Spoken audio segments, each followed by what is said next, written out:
there is a sense of when you meditate regularly and when you go on meditation retreats, there is a definite sense of progress and deepening in a number of different things. One is your abilities and your skills and your proficiency to stay with the meditation and to go deeper with the meditation. But also, in terms of how you are, there are changes. So very often, when at a certain point in the meditation, when you feel that you can get into meditation relatively easy, and you feel comfortable and confident in just going with and getting used to the changes that are happening within you, then those changes are sort of, in a way, what they do is they dissolve fixity, to put it in a certain way. The patterns that you have that are very sort of rigid and fixed soften and loosen. And the meditation sort of does that almost quite naturally. You almost don't have to even really do it to a certain point. The meditation is just softening. I had quite early on, I'd been meditating like 3 or 4 years. And the man who founded Triratna, Sangret Chitta, he had been leading all the classes and all the retreats. And I had been going to everything, doing loads of retreats, and meditating at home a lot, and having discussions with him on a one-to-one level. And then he went away on holiday.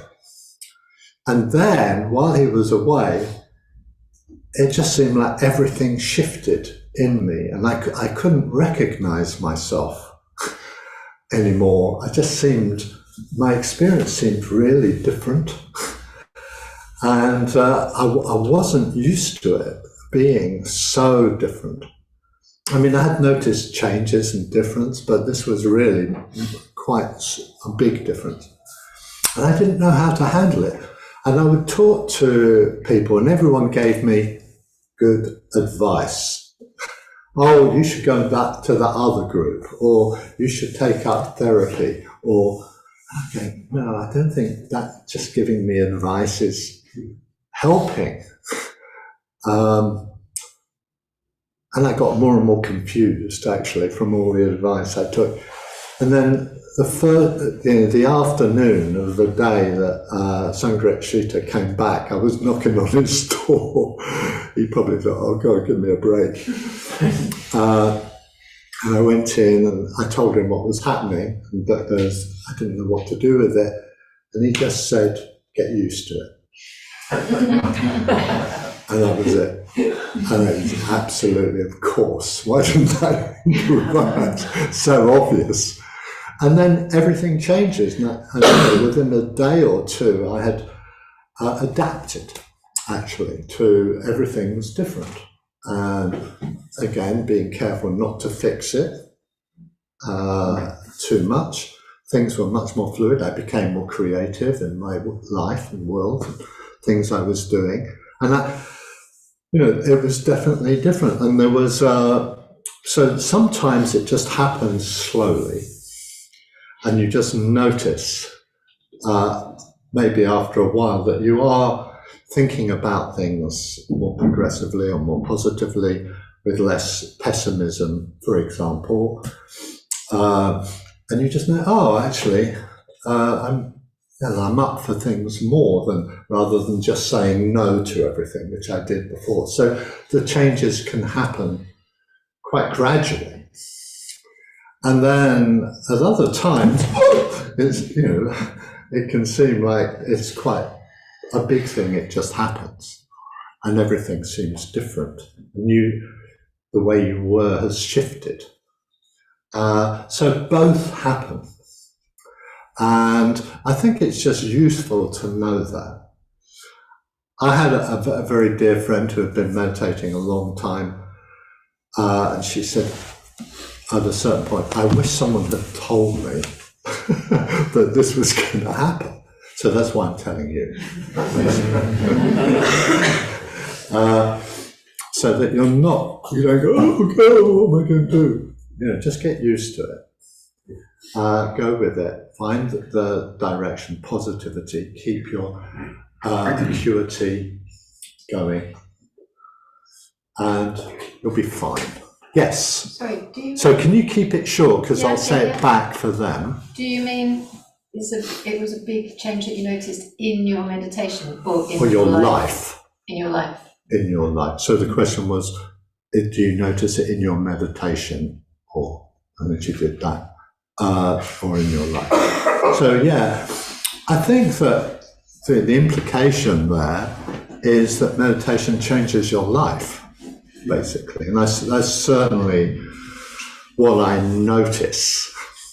I had a very, very dear friend we were friends for a long time, and she had been meditating before we met, and then she started coming to classes with us, and at a certain point she said, I'm stopping. I said, why? Why are you stopping? And she said, because I just realised I don't want to change. And I thought, actually, it's fair enough. She made that decision. It was a decision. And then some years later, she said, no, I'm ready. And she came back. So, in a way, choice is important here. You choose for the change. And then it happens in a way, and then you embrace it. You're up for it. What? You're up for it. You're up for it. My favourite expression. Because you're up for it. Yeah, absolutely. And it is a great expression. Sometimes it's just at the beginning of a meditation, I'll just ask myself that question. Am I up for it? And there's like the duvet calls. No, I've got to work on that, reflect. It's worth it. So, on the basis of that, there's a sort of, in a way, what you could call a theoretical basis to the fact that you can change through the practice of mindfulness, awareness, being conscious of yourself, and meditating and going deeper in the meditation. And the theoretical basis for that is a very clunky translation, actually, but conditioned arising, which basically means everything matters. It's a very loose translation. There's no scholars here, are they, that come at me with Thor's hammer, boing. But basically, that's what it is. If you have a state of mind, it matters. It has an effect. Both ways. You can see it in yourself, and you can see it in friends. If someone gets into a particularly pessimistic, it's all going to hell kind of frame of mood, it deepens, it spirals down. That's that everything matters principle. It has an effect. So being, as it were, having perspective on that and saying, well, it has an effect, gives you much more of ability to choose. Do I really want to be like that in 10 years' time? Grouchy, pessimistic, no hope, not up for it. No, definitely not. Or yes, depending. So the process of seeing that, getting perspective that you're in a process of change and growth and development and transformation when you practice mindfulness generally in your life and meditation specifically, means that you can actually reflect on that general principle of everything matters and things change out of what's happening into the specific. You know, that you can start to be precisely aware that when you get into a quality of real kindness, and then generosity emerges, and connection emerges, empathy emerges. So out of that one state of caring and kindness, it deepens, but other qualities similar to it, it's a funny word to use, but are spawned. And it reminds you of frogs and things, but it spawns, the other qualities, positive qualities, come out of it. And that is the principle. You know, that when you're with something basically positive, it spawns other positive qualities and it deepens itself. So there can be, as it were, a reflective aspect to that in you, where you go, oh yeah, you very quietly at the back, yeah, that actually is true. You know, that has happened to me. So it's a more quietly cognitive faculty. We're going, yeah, that's true. That's true. And you get it at a sort of cognitive level of thought. Yes, it's true. That thing, one thing does come out of another, and everything does make a difference. As well as that sort of cognitive level, there's also a really important counterpart or parallel part to that, which is learning on the basis of experience, which is they go together, but it stands on its own. So the learning on the basis of your experiences, you get that when you're with a positive quality like care or kindness, and you stay with it, it deepens. When you get distracted and have Zebedee mind, you know what I mean? Boing! Some get, some don't. Anyway, boing! Boing! You go away. You lose it. You lose connection with it, and therefore you don't really get the understanding on the experiential level of the process.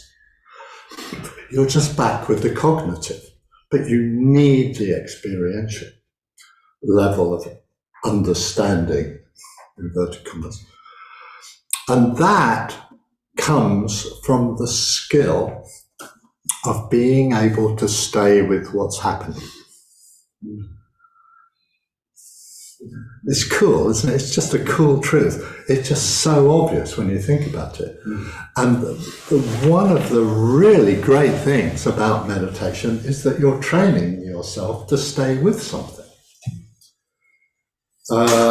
Stay with the breath, stay with the feeling of calming as you stay with the breath, the sense of stillness and contentment that comes out of that. You stay with it, it deepens. And you go, oh, at an experiential level, it's the same as the cognitive. You know, almost at an intuitive level, you get it. You know, actually, you do change. You are more open. Things, you know, you get lighter or brighter, and you're more up for it. And you can engage more, externally and internally, than you did before, because you're not so caught up in your own world. But, you know, what does that mean? You just sort of, in a way, what happens as both the cognitive and the experiential I'm going to use a word some will know and some will grokking. Yeah, understanding at a sort of deep level, the truth of one thing comes out of another. When you get it at a deeper level, then your patterns soften and break up and you become less fixed. And the man who founded Triratna, he used a very interesting word, I think. The spiritual life, or the life of growth and development, becomes a creative life. And he didn't mean it in terms of becoming a painter or a sculptor. It means that the internal processes and emotional processes are not fixed and stultified or stagnant. They're much more fluid and open and adaptive, creative in that sense. It's a creating process. And you get to understand that and embrace it when you meditate regularly. So there's my little hammer, boing. I'm a great fan of regular meditation. I mean, we sit an hour every day, and it's fantastic. You can really sense and feel the difference day on day, week on week. Sometimes it seems like tough and hard, and other times it's just smooth and easy. But you just go with those ups and downs.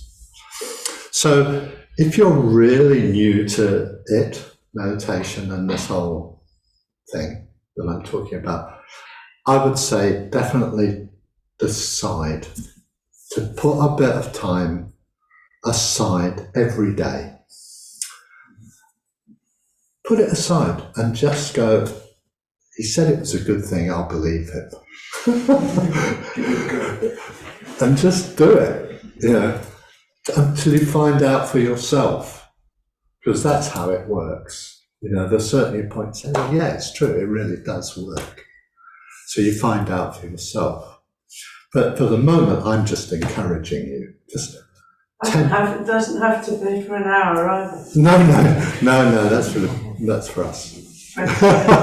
Let's start, good point. Start with, I was going to actually say 10 or 15 minutes. And then when you feel that that's not enough, then you stretch it. 20 minutes, 30 minutes. So, there are certain times when you just go, it takes me 36 minutes to settle down. So I might as well sit for 38. That sounds flippant, but actually that was my experience. It took me a certain amount of time just for my mind just to settle. So I might as well sit for a bit longer and actually enjoy it. So out of that comes all kinds of abilities and proficiencies and capabilities that you can decide to do something and stay with it. For example, being a major one.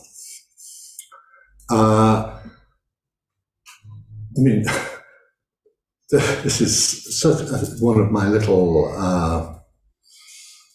what's the word? I bang on about it a lot. Make sure you finish your sentences. A lot of people, I've got friends drive me mad. I'm not looking at you, don't do it. Drive me mad. They say something, and the very last thing that they would have said that tells you what it's all about, they don't say it and they've moved on to something else. You say, well, what are you going? What is it? What is it you're talking about? Because they actually miss the two words that actually tell you it. And that process can happen internally. So internally, when you're thinking or reflecting about something, finish the thought. And go, oh yeah, it's about that, boom. Rather than just jumping away before it really goes in. Aha, yes, of course. That's a good thing to do, or that's true. So, yeah, continuity. It all comes back to continuity as that skill that helps you realize that one thing comes out of another. That by staying with the breath, you get more absorbed, and out of that comes the realization that just staying with it allows that. So, what I thought I would do is guide you into a practice. But before I do that, just to let you know that at the end, I'm going to leave about 5-10 minutes for any questions and answers, both from here, as it were, and for the people online who can just write it into the chat. Yeah. So, if you set yourselves up comfortably, we're just going to do what I talked about.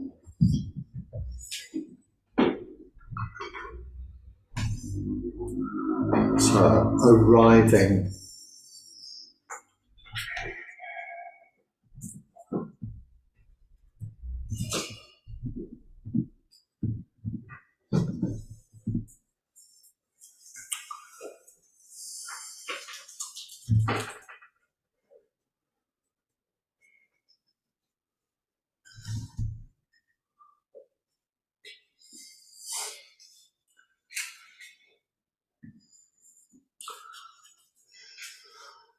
So I'm going to guide you into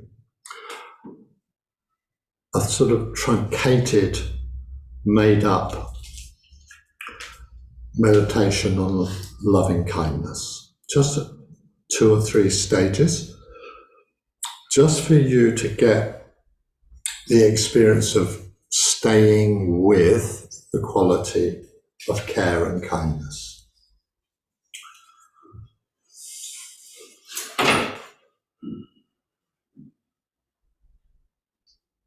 Coming into a sense of the body.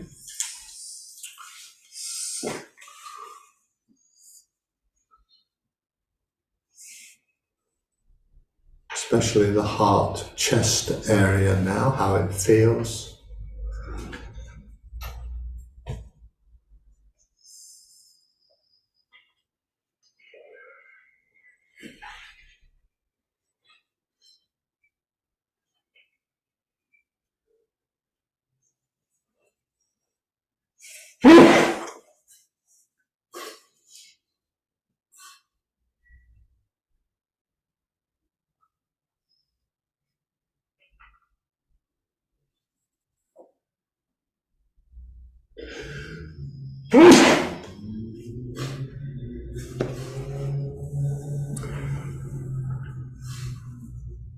So imaginatively, using pictures, things like video, bring to mind someone who you do care for, who you want to be well and progress in their life and be happy.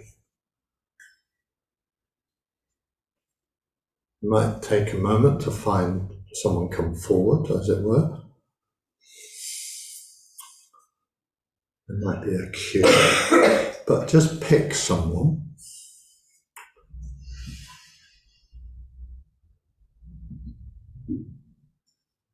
And bring to mind them and their health and what you know about their health. So if they have health issues or they're healthy, just bring them to mind.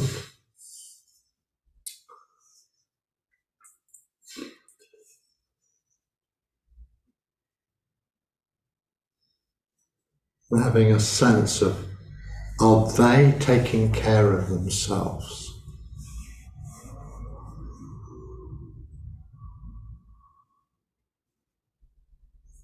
It's all done at a sort of lightly reflective mode. Are they caring for their health? Are they doing what they need to do to be healthy and well on every level of their body?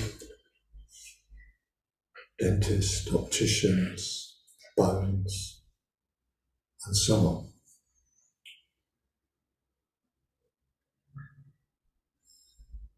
And your care is for them to take care of themselves.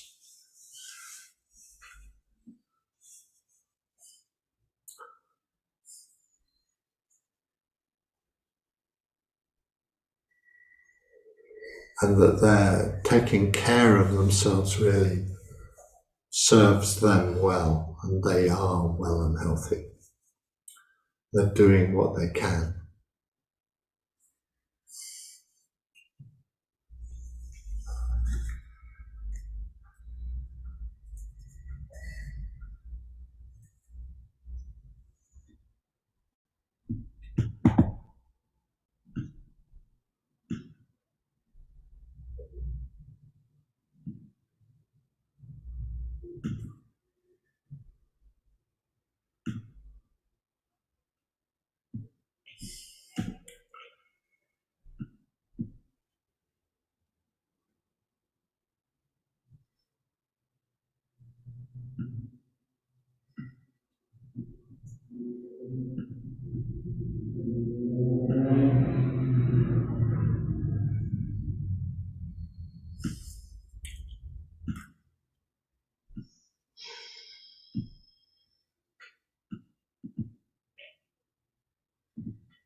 And now just let the sense of that person fade away and just come back to your body, your heart, chest area, and getting a sense in a quiet, reflective way of how you are looking after yourself and caring for yourself in terms of your health. And if you need to cough, it's fine, just relax into it, it's not a problem.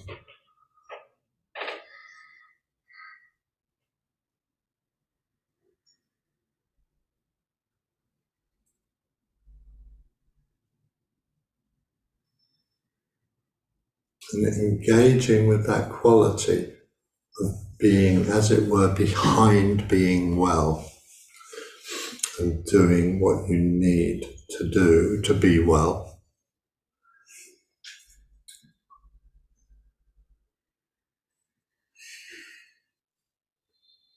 And what that feels like. The caring, kindness to yourself on a physical health level.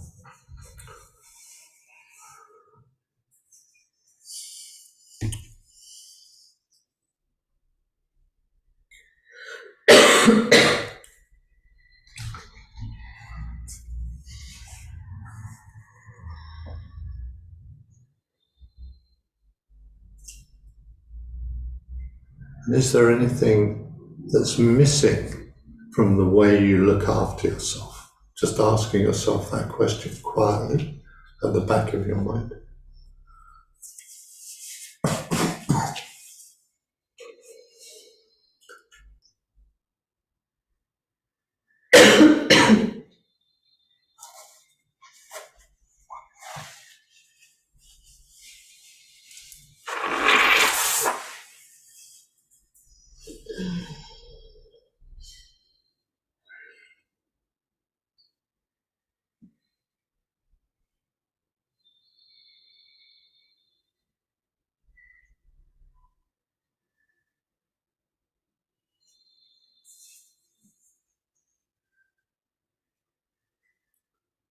And when you engage or find that quality of care and kindness and care and friendliness to yourself, and you feel it as a quality and engage with it and stay with it.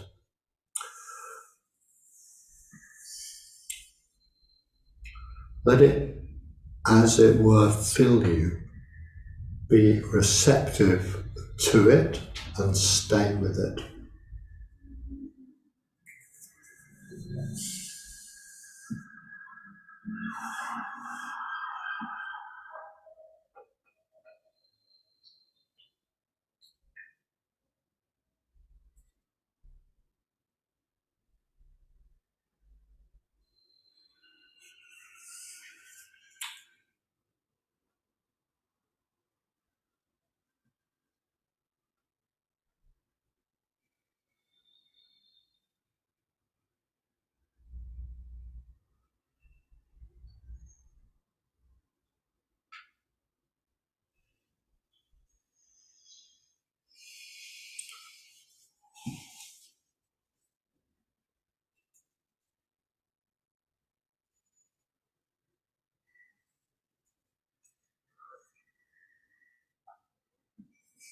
Still staying with that quality of care and well-wishing. Bring another friend to mind who you also care for.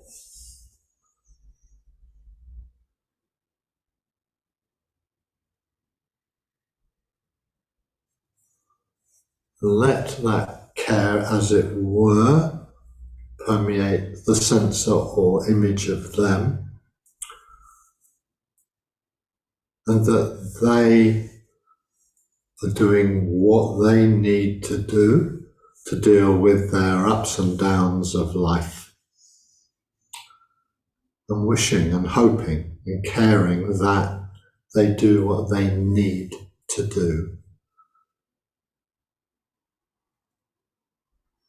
to deal with the ups and downs of life.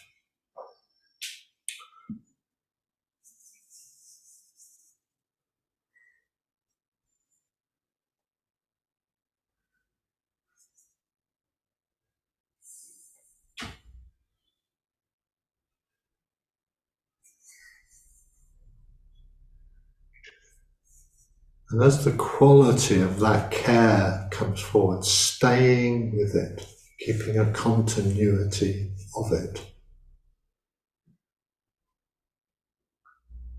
Might be quiet, but stay with it.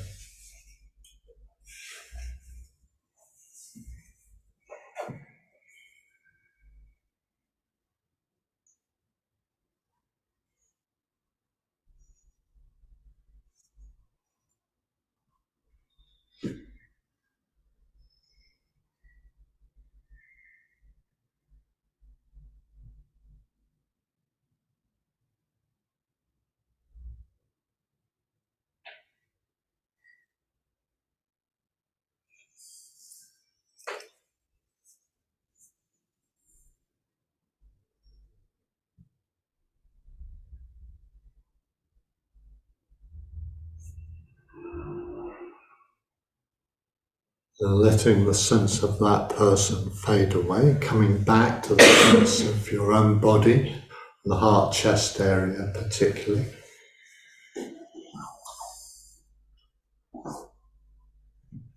And your care for your own mind and the ups and downs of your life.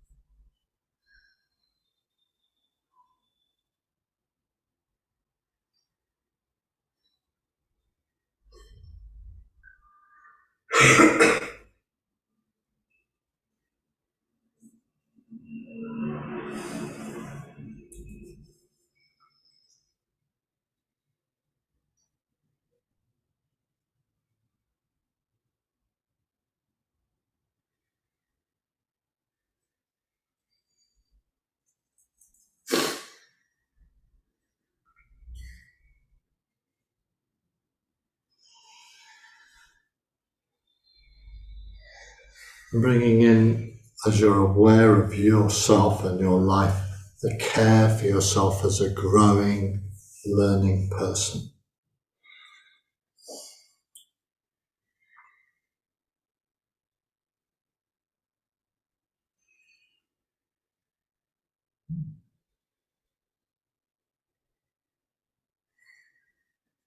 What that feels like.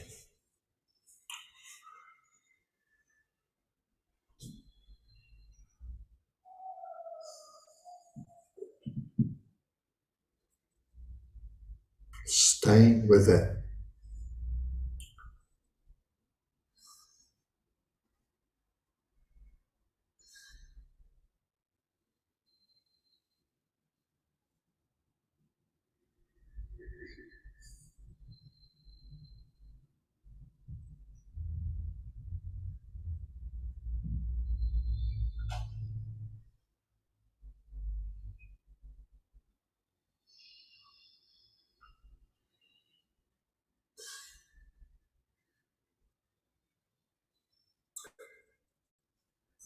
Now, bringing to mind a friend who you care for, maybe someone who comes to the center or who meditates, and bring to mind that feeling or quality.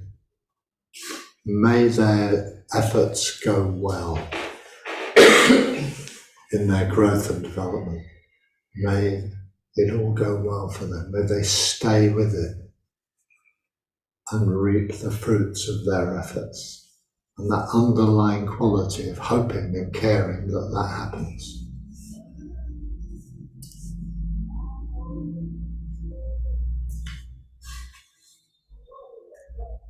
And what that caring feels like.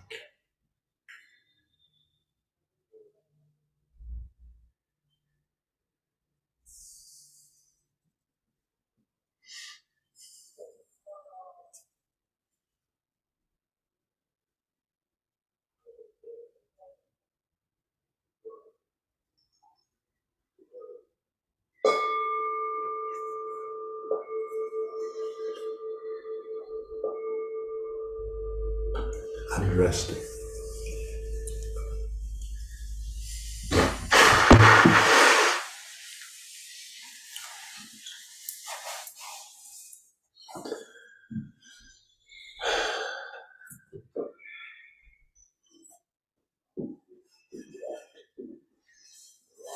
When you're ready, just sitting comfortably.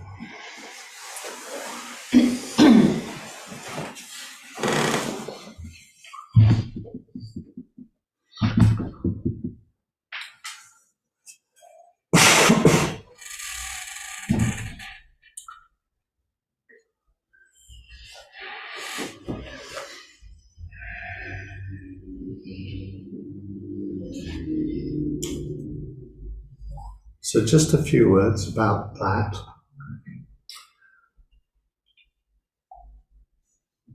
One of the reasons why I structured the morning the way I did, with the awareness of the breath first, and then afterwards this awareness of the quality of care and kindness and well-wishing, is that in reality, this quality of care and kindness, or metta, which is the more Buddhist word, is pretty subtle, actually. It's not immediately obvious. So if you didn't perceive it, don't beat yourself up about that, or give yourself a hard time. The quality of coming into sensitivity or receptivity to how you are does take time. And that the mindfulness of the breath definitely helps to do that over time. And that sensitivity to underlying qualities, more subtle qualities, grows out of being aware of the breath. Usually.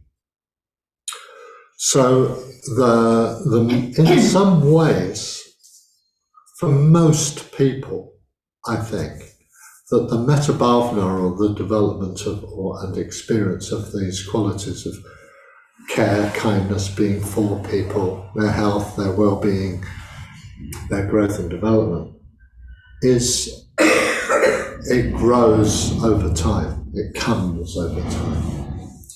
And again, in a way that need for persistence is here. You need to stay with the process, even though it's quite difficult. So, so now we're going to have just a very short time for any questions, either from here. Now, if you do ask a question, and this is about anything that we've done this morning, well, we actually covered a few things, but anything that comes out of what we've covered this morning. So if you could keep your questions short so I can actually remember it to say it, because they might not hear it when you say it. Oh, we're going to go to different mode. Well done. Thank you so much. So that will help. Yes. I wonder if you can explain a bit about, but sometimes I feel it in my heart, the sort of goodness that you want for some other people, saying the next partner. Sometimes I feel like I'm just really wishing, really hard, wishing. And whether that wishingness is actually the right thing to do. Well, the question is sort of wishing hard the right thing to do? And I think sometimes in the beginning you need to do that. When I say in the beginning, when you can't, if you do it all the time over the years, then it sort of works against you, because you need both the active and the receptive. So the wishing it is in a way active. You're actually saying, oh, I really hope that they do well with this. It's sort of active. But you need the relationship to, don't just keep wishing. You need to actually feel it, because at a certain point you might realize actually you do already feel it. And you don't have to keep wishing, if you see what I mean. You don't have to keep pushing with your mind for that care. It somehow has emerged.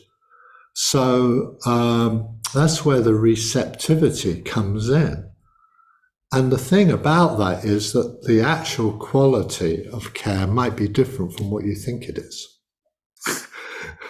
On the mental level, you're saying, oh, I really wish this. But the actual quality of the care and kindness might be quite different. You might be thinking it's very emotional, but it might not be. For example, much more still and quiet, and more permeating in your body even. Yeah. Can you keep an eye on the chat and let me know if anything happens, and then I can read it. Any other questions? There is one from Cariana. Oh, hi, Cariana. So she says, what about when you're aware someone is really suffering, but you can't help them, and you're aware that it's their own journey? Yeah, well, that in a way, Cariana, is what I was getting at in the meditation. The basic principle here is that everyone is responsible for themselves. You can't do it for them. You can be supportive, which in a way is what your care is. Your care is supportive. That's the quality of care in a way, rather than doing it or making it happen for them. And I think that the word being supportive or supportive here is a very useful word. When if someone is having a really hard time, they might go into all kinds of unhelpful states like self-pity, or being pathetic, or feeling pathetic, or losing any sense of making any difference. They have to come out of that, but you can be supportive of that. Not by telling them what to do, but by in some way modeling it, even in your own behaviour and in the way you are with them. So in that way, they get the sense of, oh, actually, they can come out of this. They can take more initiative. I mean, I often give the example of Maggie, my mother, who's 102, and she's been meditating since I was about 4, and she's very on it, But sometimes she just goes into self-pity. But we have the kind of relationship where I can just say, oh, stop it. And she go, oh yeah, okay. And then she's back taking responsibility and giving me a hard time. But other times you can't, with other people, you have to actually find a way of communicating how everything has an effect. If you have a dismal, pessimistic view, it has an effect. So how can that change? So that can be there in the communication and the care. So it's not just stop it, but what can you do? Does that help, Carrie Ann? She's got a thumbs up.